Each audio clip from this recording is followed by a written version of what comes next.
మనోడు గెలిచాడు, మనోడు ఇంత చేశాడు, సూపర్. నేను చాలా హ్యాపీ ఫీల్ అయ్యా. ఎందుకంటే మనం కామన్గా కష్టపడిన వ్యక్తిని గెలిపించారు. నిజంగా అబ్బాయి కూడా కష్టపడ్డాడు. ఓకే, అట్లనే మిగతా వాళ్ళు గెలుస్తున్నారు, అందరు కంగ్రాచులేషన్ చెప్తున్నారు, అంతవరకు బాగుంది. నెక్స్ట్ మొన్న జ్యోతి అని రన్నింగ్ దాంట్లో పాపం ఆమె గెలిచింది.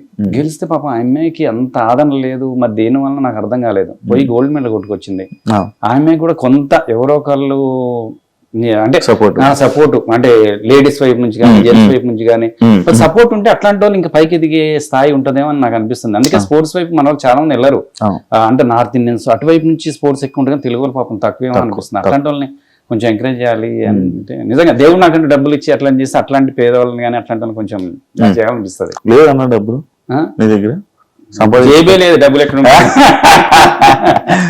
లేదు అంటే నీకు ఉన్న వాస్తవం నీకు చెప్పాలి. అంటే ఇందాక అన్న చాలా రోజుల నుంచి కనపట్లేదు అన్నావు కదా, ఉన్న వాస్తవం చెప్పాలి. అది హ్యాపీగా పిలిచావు, నేను బాగా అని చెప్పాలి. ఏం చేయలేదు, మా వైఫ్కి cervical spondylitis, left leg left hand పడిపోయి 1 year బెడెడ్ అయిపోయింది.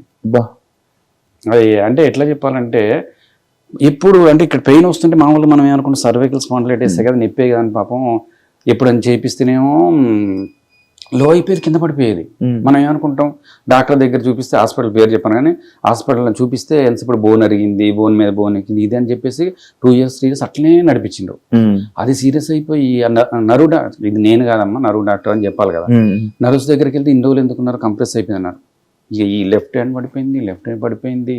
ఇక నేనే అప్పుడు ఇక సొంత బిడ్డలా వేసుకొని నేనే లేపుకొని నేనే కూర్చోబెట్టుకొని నేనే అట్లా అంటే